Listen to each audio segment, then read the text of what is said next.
Buenas noches a todos, Dios les bendiga. Qué gozo encontrarnos otra vez en este lugar, ¿verdad? Le damos la bienvenida a quienes están en las redes sociales siguiendo esta transmisión. Esto es Iglesia de Cristo, Pacto de Gracia, en Santo Tomás, Milpas Altas, Zacatepeques, Guatemala, Centroamérica, continente americano, para todas las naciones.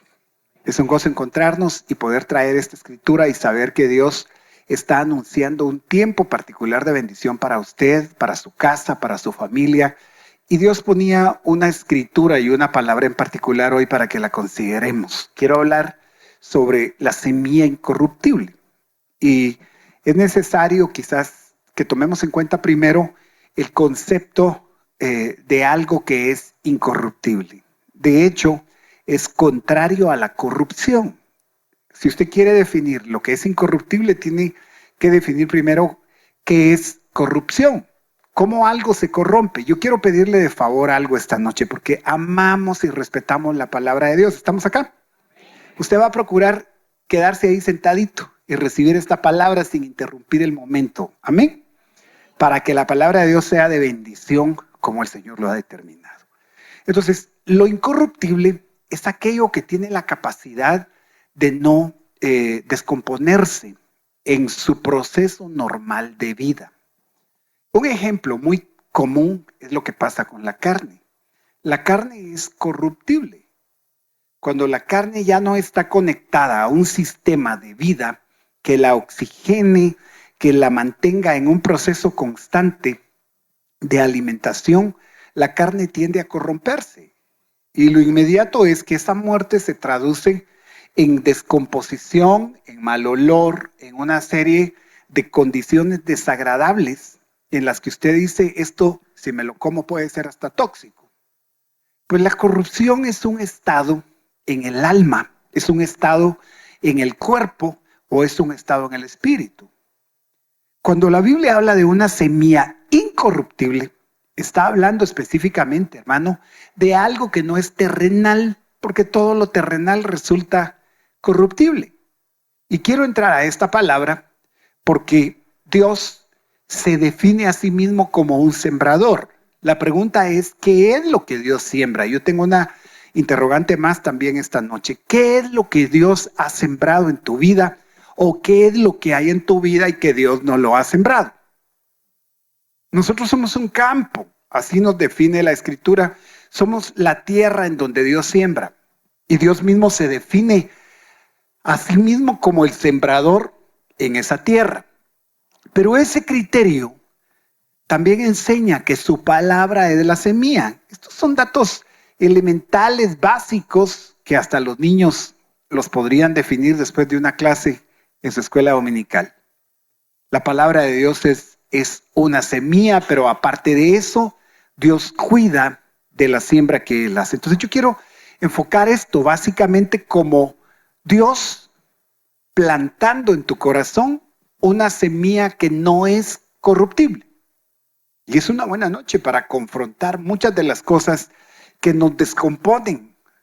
Y al decir que nos descomponen, son esas cosas que nos desequilibran, que nos hacen caer muchas veces en estados que no son conforme al carácter de Cristo o al carácter que el Espíritu Santo forma en nosotros. Esas cosas corruptibles son destructivas. Esas cosas corruptibles pueden llegar a costarte la vida completa. Ahora, el apóstol Pedro dice en el capítulo 1 de su primera carta que hemos nacido, dice, de nuevo. Hemos nacido de nuevo. Y no nacimos, dice, de una semilla perecedera, de una simiente perecedera, sino de una simiente imperecedera. ¿Qué quiere decir eso? Que no puede perecer, que no puede morir, que no puede corromperse. Pero esto es mediante la palabra de Dios que vive y permanece para siempre. Ahora, esto tiene una explicación a ese estilo de vida al que alguien se acostumbra cuando no ha tenido una relación con Dios y su palabra.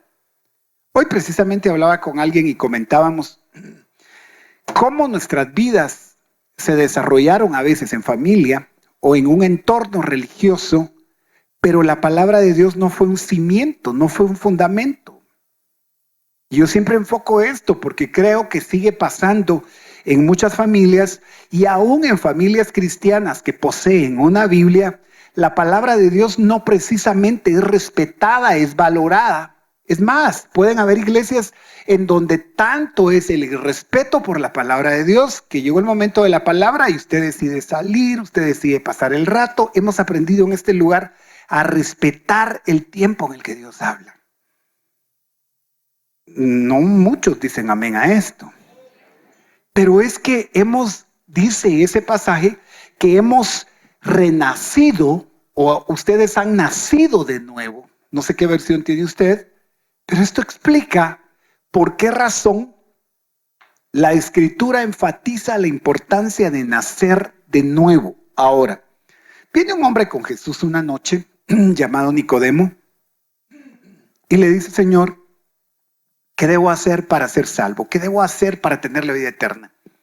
La respuesta de Jesús es impactante porque la asocia con tener que nacer de nuevo. Y le dice: Nicodemo, tienes que nacer del agua y del Espíritu. Tienes que nacer de nuevo, es la primera impresión que le da. Nicodemo no entiende ese concepto. Pero lo interesante es que Nicodemo era un hombre relacionado con la ley, con la palabra hecha letra, pero sin vida. La palabra puede ser conocimiento, pero la palabra de Dios debe vivificar de tal manera que te da un nuevo proceso de vida.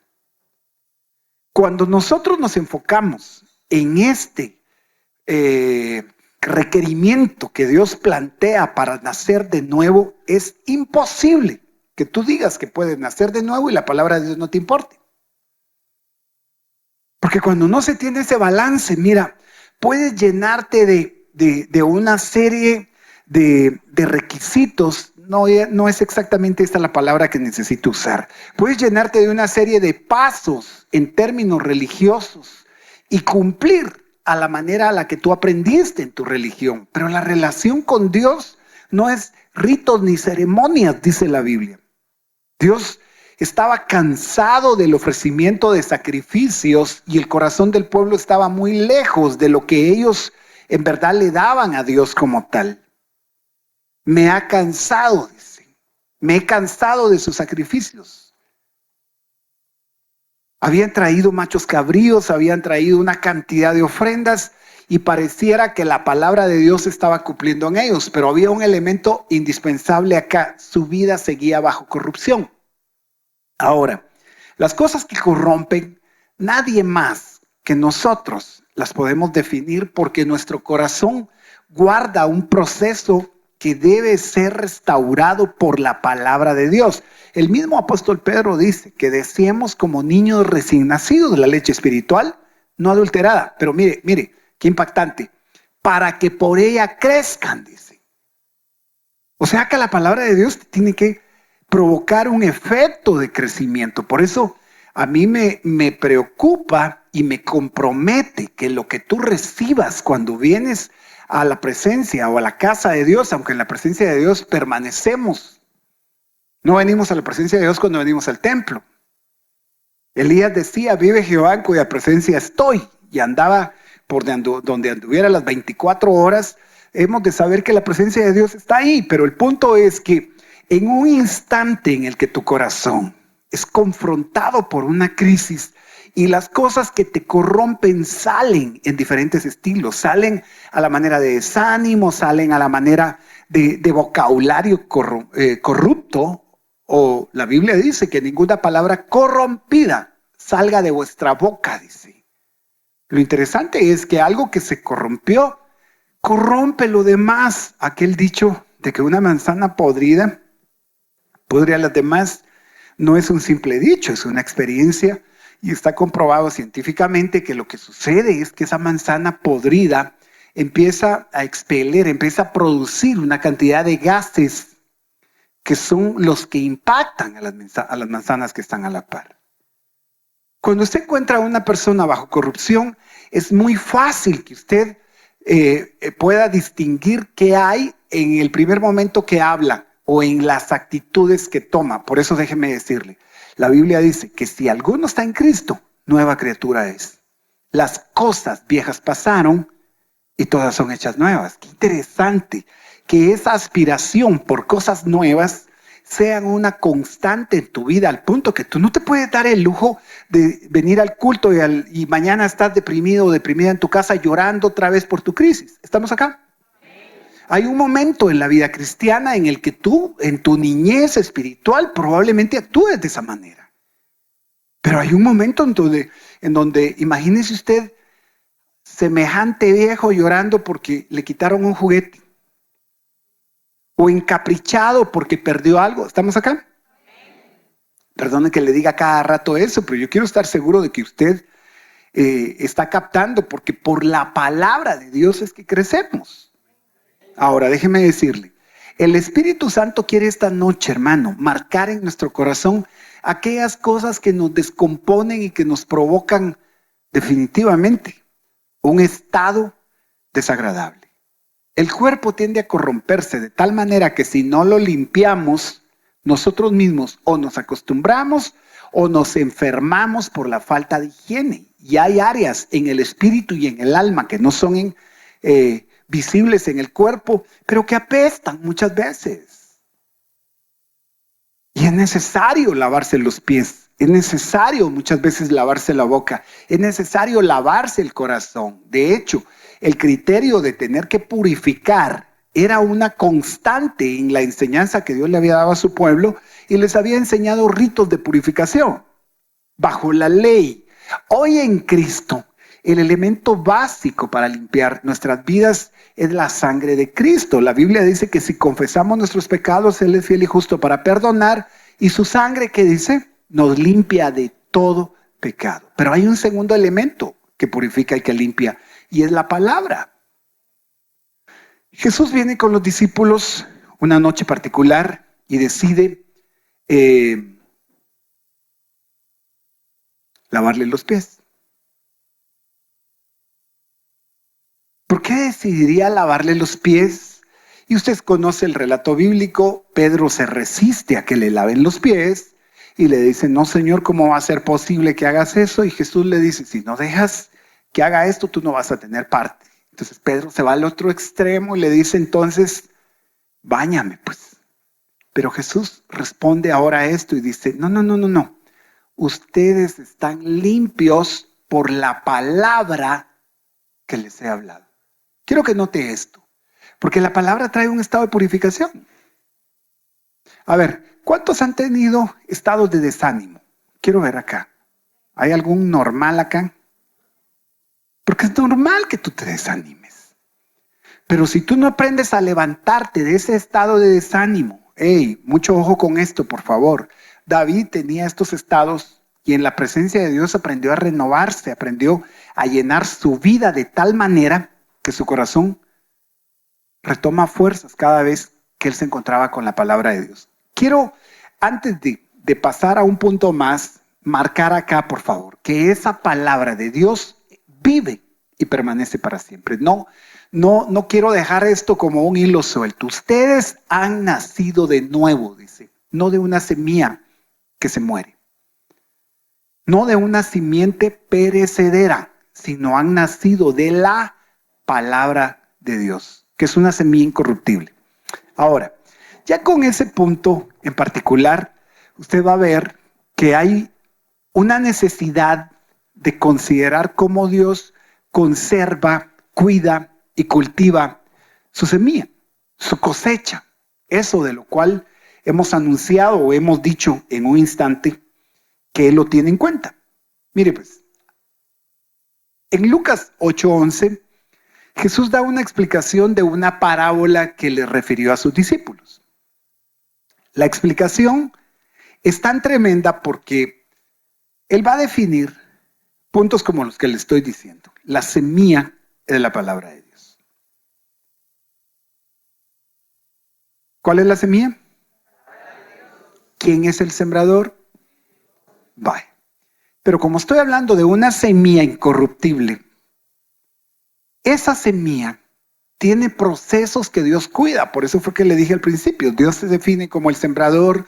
Él enseña que la semilla es la palabra de Dios, pero Él enseña también cómo cuida el proceso de siembra. Y tu vida está llevando un proceso bajo el cuidado del Padre. Jesús en San Juan 15 dice, yo soy la vid verdadera y mi Padre es el labrador. El Padre está cuidando de una cosecha. El Padre está velando por un fruto en nuestras vidas. Déjeme decirle que el Padre vela por un crecimiento.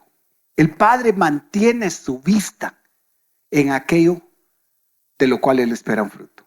Pero voy a entrar a este punto porque hay algunos aspectos que, aunque usted ya conoce la parábola, eso esperaría. Dice que hay algunos que a lo largo del camino son los que han oído, pero después viene el diablo y arrebata la palabra de sus corazones para que no crean y se salven. La enseñanza aquí básica es que esta semilla cayó junto al camino. El sembrador salió, usted recuerda, y Jesús relata que la semilla cayó junto al camino. Pero esos van a tener una acechanza del diablo para robarles la palabra. Lo mismo sucede con la semilla que cae entre piedras. Y de hecho vamos a plantear estos aspectos, pero yo quisiera marcar, y tomé el versículo porque a lo largo del camino hay gente que va a oír. Esta noche hay gente acá que oye la palabra de Dios. Tiene que tener presente que si la semilla incorruptible no es puesta en el lugar que corresponde, el diablo está al acecho de que este tiempo se desperdicie. Cada vez que tú vas a recibir palabra, cada vez que Dios te va a hablar, el diablo está más que interesado en evitar que tú recibas esa palabra. Si ibas a venir a la iglesia, qué casualidad que te llega visita. Si ibas a escuchar la palabra de Dios, se te cruza cualquier crisis, cualquier problema, se te cruza un teléfono en las manos, una llamada que entra. Estás acá y yo siempre pido una conexión entre tu mente y tus ojos hacia acá. ¿Estamos acá? ¿Estamos acá? Va, ayúdeme pues, porque si no es un poco incómodo, ¿no? Que usted hable y no esté la mirada donde corresponde. Perdone, pero yo así he aprendido a recibir la palabra y a darla. Amén. Vaya. Si tiene un celular, yo le agradecería mejor ubique el momento. Porque Dios quiere hablarle. ¿Cuántos quieren que Dios les hable? Va, si usted quiere que Dios le hable, atiéndalo. Atiéndalo. Porque cuando venga la crisis, usted se me deprime, llega a su casa a llorar, ya no aguanto, ya no me quieren, tengo problemas, esto, el otro, ya no sigo, dejo el privilegio, ya no voy a la iglesia, ya no aquí, no allá. Punto importante, quieres que Dios te hable, pero cuando te habla, tú no lo quieres escuchar. Aprendemos un estilo de vida, aprendemos una manera de conocer a Dios. Observe que viene el diablo y arrebata la palabra de los corazones para que no crean y se salven. Pero la forma más práctica de no creer es no entender, no oír qué fue lo que me fue dicho. Qué duro es que usted dé instrucciones y resulta que cuando va a ver si cumplieron lo que usted pidió, no lo cumplieron porque no entendieron qué era lo que usted había pedido. Entonces la palabra incorruptible tiene un acecho en ese sentido. Aquellos sobre la roca, sobre la semilla que cayó entre las piedras, son los que cuando oyen reciben la palabra con gozo, pero estos no tienen raíz profunda, creen en algún tiempo y en el momento de la tentación sucumben. Por eso es que es tan tremendo que nos preparemos para los procesos que la palabra trae consigo. Si la tierra está limpia, aquí el punto sería, hermano, aunque la explicación está dada dentro de la parábola, si en el momento de la siembra hay una piedra en tu corazón, y es que las piedras son tantas, hombre. Mire, hay un tema que me encantaría dar sobre las piedras, pero las piedras no siempre tienen una connotación positiva. La única piedra que yo encuentro como piedra angular es Jesucristo. La piedra que desecharon los edificadores vino a ser la cabeza, vino a ser el fundamento para la construcción. ¿Estamos acá? Pero las piedras en el camino te enseñan que tu destino. Las piedras eran utilizadas en una práctica de muerte para el que había sido sorprendido en determinados pecados. Las piedras eran una marca de culpa particular y quizás cuando la palabra cae en tu corazón en medio de culpa y pensamientos creyendo que tú no lo mereces, o particularmente si hoy viniste y le fallaste al Señor en algún punto, estás entre la falla que cometiste y la palabra que recibes y vas a tener que aprender a remover culpas, a remover tropiezos, a remover todo lo que pueda quedar. ¿Qué te parece esta piedra, por ejemplo? El Señor dice que quiere derramar abundante bendición, pero mientras hay un sentimiento en contra de alguien, esa piedra se interpone entre tú y ese alguien. Pero luego esa piedra está entre tú y lo que Dios quiere hacer contigo. ¿Cómo remover las piedras del camino? ¿Cómo tener que tener presente que la palabra tiene el poder de ser incorruptible y de traer un estilo de vida nuevo, que es producto de haber nacido de nuevo? Pero estos elementos son propios de la limpieza del corazón. Un tercer elemento acá es que va a haber semilla, o hay semilla, hay palabra de Dios que cae y específicamente va a llegar a buena tierra. ¿Perdón? Hay semilla que va a caer y las aves se la van a comer. Espíritus inmundos que pueden estar en el entorno velando cuando la semilla cae para poder arrebatarla precisamente. Y prácticamente los 4 terrenos, porque son 4, que no me voy a detener ahí ahorita porque tengo que llegar al punto básico que Dios quiere ministrar y el tiempo hoy es breve. Número 1, semilla que cae junto al camino. Número 2, entre espinos. Número 3, entre piedras. Y número 4, semilla que cae en buena tierra. Pero al llegar acá hay una situación bien tremenda porque dice que han oído la palabra con un corazón recto y bueno. La retienen y dan fruto. Esto me impacta. ¿Cómo dice esa versión? ¿Cómo dan fruto? ¿Qué quiere decir eso? En términos del Salmo 1 sería, dan su fruto a su tiempo y su hoja no cae. El fruto perseverante es un fruto que no se agota, es un fruto que permanece. No es el punto de ahorita tengo un fruto que se llama gozo, porque estoy en el culto, porque estoy en la iglesia y porque estoy cantando. Yo siento un gozo que es un fuego que me está quemando, ¿verdad? Pero este gozo que siento en mi corazón, solo Cristo me lo puede dar.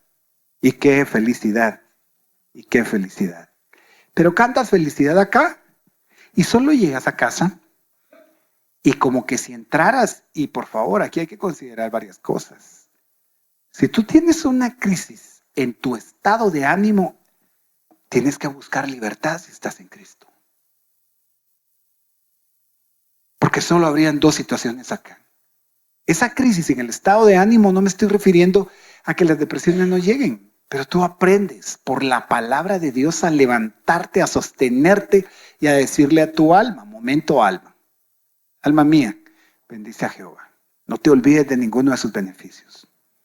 Alma mía, te paras inmediatamente. Sí, pero hablaron de ti. Pero yo dependo de la palabra que me fue dada por el Padre. El punto es que hay un fruto con perseverancia. Y ese es el punto en el que la palabra, que es incorruptible por la cual nosotros renacemos, puede ser efectiva. Y va a traer como un siguiente paso algo de lo que Santiago dice que nosotros tenemos que aprender a esperar con paciencia. Santiago 5, del versículo 7 y 8, dice: amados hermanos, tengan paciencia mientras esperan el regreso del Señor. Piensen en los agricultores que con paciencia esperan las lluvias en el otoño y la primavera. Con ansias esperan a que maduren los preciosos cultivos. Esto está un poquito extenso para poder procesarlo así de rápido, pero la indicación es que si tú estás buscando una palabra de Dios esta noche, ok, aquí está, Dios te está diciendo: ten paciencia. Ten paciencia mientras esperas el regreso del Señor, porque esta es la gran cosecha que esperamos. La cosecha no es que Dios te responda en la solución del problema que tienes. La cosecha no es la sanidad que ahora esperaríamos simplemente, aunque la esperamos en muchas áreas. La cosecha es que en el momento que el Señor regrese, los ángeles recojan el trigo y lo lleven a sus graneros. Pero junto a esto hay un tiempo de recoger la cizaña y es llevada al fuego. No podemos cambiar el mensaje y dejar de hablar de esto, pero la cosecha más importante de tu vida es el momento en el que tú le puedas contemplar con alegría de corazón y saber que Él está por recoger su cosecha y el fruto debe madurar. Dile al que está a la par: ¿estás maduro o estás dormido? Alguien respondió ahí: es que estoy dormido pero maduro. ¿Estamos acá? Tú aprendes a batallar en medio de esto. Solo ten presente esto, por favor. ¿No te has puesto a pensar que cuando estás viendo una telenovela no se te cruza tanta distracción, carga, peso, sueño y todo lo que sea como cuando escuchas la palabra de Dios? ¿O es que tan aburrido es el pastor? Pero escuche, ¿por qué cree que en esa batalla tenemos que mantenernos en una constante? Porque la palabra tiene un poder impresionante de dejarte una semilla y tú esperar con paciencia, así como el agricultor que espera, dice, las lluvias del otoño y las lluvias de la primavera. Esta versión me gustó, que es la Nueva Traducción Viviente. Al revisar las otras versiones no dicen que esperan, solo dice que espera la lluvia tardía. ¿Quién tiene una versión que dice así? O la lluvia temprana o la lluvia tardía. ¿Cuál es la que le aparece ahí? Pero ¿sabe qué me impresionó acá? Que el que está esperando con paciencia espera en el tiempo que corresponde cada cosa, pero aún así su paciencia lo sostiene sin importar que sea un otoño. Nosotros no manejamos muy claro el concepto de otoño acá porque no tenemos un otoño marcado como en muchos de los lugares en donde las 4 estaciones son bien radicales y en el otoño no hay hojas, en el otoño el clima se pone nada agradable en muchos aspectos, cambia el paisaje, no hay flores, no hay hojas. El inicio del otoño es una cosa preciosa porque todos los árboles van a cambiar y es una mezcla de colores en la que usted se impresiona, pero eso es muy corto. Se avecinan días deprimentes en cuestión del paisaje. Pero espera con paciencia, dice acá, la lluvia del otoño. Y luego la lluvia de la primavera, dice. Pero entre el otoño y la primavera hay estaciones intermedias. ¿Qué viene después del otoño? El invierno. Y después del invierno, la primavera. En la primavera, los pajarillos cantan, las nubes se levantan, que sí, que no. Pero en la primavera es probable que te esté yendo bien. En la primavera estás contento, hace días que no has tenido una crisis, las finanzas están muy bien, tu salud está muy bien, pareciera que estás navegando a viento en popa, como dice el dicho.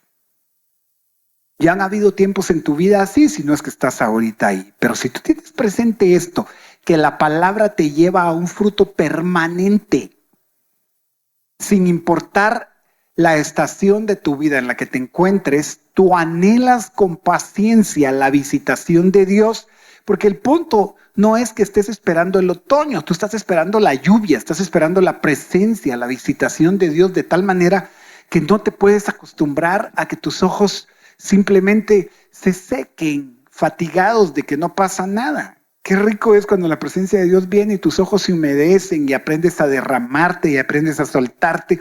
Pero hay días en los que pareciera que por mucho que tú te esfuerces, nada está pasando, pero tu fe es robustecida, tu fe permanece, no por lo que sientes.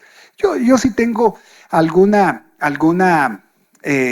inconformidad con que la iglesia simplemente se goce en llanto, en alegría, en emoción, y en el momento de la crisis, ¿dónde estaba la llenura que recibió supuestamente cuando se cayó, cuando lloró, cuando hizo?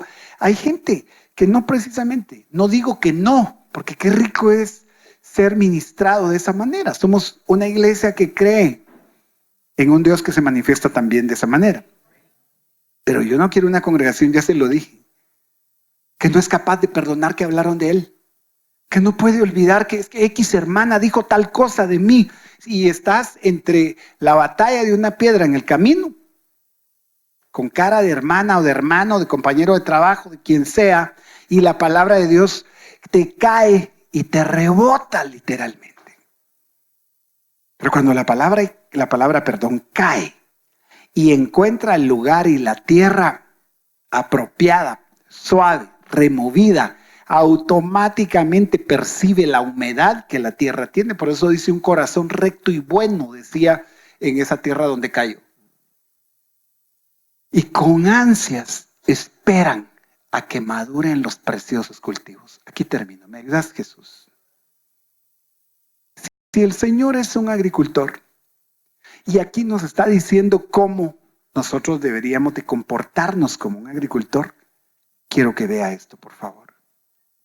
Él nos está enseñando a esperar con ansias que el fruto madure a nosotros. Pero si Él es agricultor, Él espera con ansias tus procesos de maduración. Si alguien cuida de su cosecha, Dios, y está esperando procesos de maduración. Mientras, decíamos el jueves, mientras el heredero es niño, en nada difiere del esclavo. ¿Qué hace la diferencia entre un niño y un esclavo?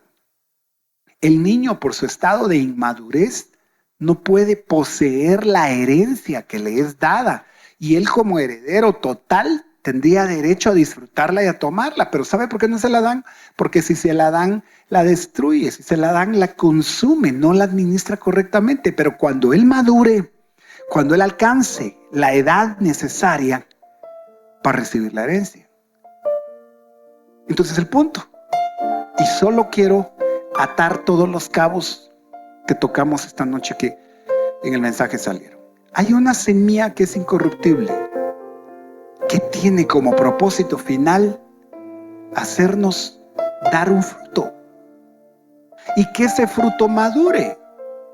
Porque no habría sentido en sembrar una semilla que nunca produjo. Se sembró, Jesús llegó, encontró una higuera.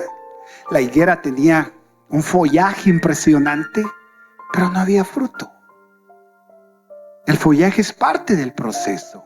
Lo que se ve, lo que se aparenta, es parte muchas veces del proceso, pero más allá de la apariencia hay un fruto. Si Dios está dejando una palabra en tu vida y viniste a que Dios te hablara esta noche, Él dice así: ten paciencia. Lo que yo sembré en ti es algo que no se puede corromper, pero debes limpiar, debes cuidar.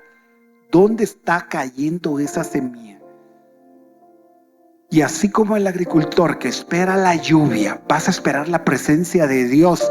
Qué rico es cuando tú combinas la lectura de la palabra de Dios con tus tiempos de oración, con tus tiempos de devocional, y tu corazón se quebranta. Pero sabes el grave riesgo de tener gente que se quebranta y no quiere nada con la palabra de Dios. Se va a volver una iglesia emocional. Y lo mismo pasa con el otro caso. Gente que solo quiere palabra de Dios y no quiere buscar presencia y que el Espíritu Santo le llene y le sature, se va a volver una iglesia intelectual. Por eso es que el elemento para que la semilla germine es la lluvia. Es la presencia del Espíritu Santo. Y en ese plano, el Señor va a derramar definitivamente una lluvia que no se va a quedar únicamente en ese contexto, sino que va a tener como consecuencia particular los frutos que son del Espíritu Santo. Gálatas 5:22 dice que el fruto del Espíritu es gozo, paz, amor, paciencia, bondad, templanza, mansedumbre. ¿Sabe? Esas deberían de ser nuestras preocupaciones en cuestión de qué estamos cosechando. Una iglesia no se mide por cuánto sirve, porque el servicio no es un fruto. El servicio es una condición de gratitud. Pero una iglesia sí se puede medir por qué tan paciente es, por qué tanto gozo tiene. ¿Te ha cambiado el Señor un poquito tus estados de ánimo? En medio de una situación en la que en tiempos anteriores te quebrarías, ahora eres capaz de decir: Señor, en ti confía mi corazón. En ti mi alma está esperando confiada. Esos frutos son los que hacen que otros quieran comer de lo que tú estás produciendo. Ponte de pie esta noche y dile: Señor, yo necesito que tu Espíritu Santo, por la palabra incorruptible, me haga producir un fruto agradable a tu paladar. Gracias, Padre, por esta noche. Si estás dispuesto a recibir la palabra, levanta tus manos. El Verbo se hizo carne, la palabra que encarnó es Jesucristo. Él murió por amor a ti. Él es la semilla que fue sembrada en la tierra. Si el grano de trigo no cae en tierra y muere, no da fruto, dice la Biblia. Y Él es el grano de trigo que vino y fue sembrado en tu corazón. Te fue revelada su muerte y su resurrección. Así que esta noche dile: Señor, yo quiero anhelar tu lluvia, yo anhelo el tiempo glorioso en el que tu palabra me transforme. Tú que estás ahí, en tu casa o en el lugar donde estés, es un buen momento para decirle: Señor Jesús, entra en mi vida. Te recibo como mi Señor y mi Salvador. Perdona mis pecados. Quiero que tu palabra obre transformación. Reconozco que he tenido una vida ajena a tu palabra, pero hoy recibo esa palabra que eres tú, Señor. El Verbo que se hizo carne. Entra en mi vida. Creo que moriste y resucitaste en la cruz. En el nombre de Jesús. Gracias, Señor, por ese tiempo y lo que has hecho en mi vida y en mi corazón. En el nombre poderoso de Jesús. Amén, Señor. Así con tus ojos cerrados.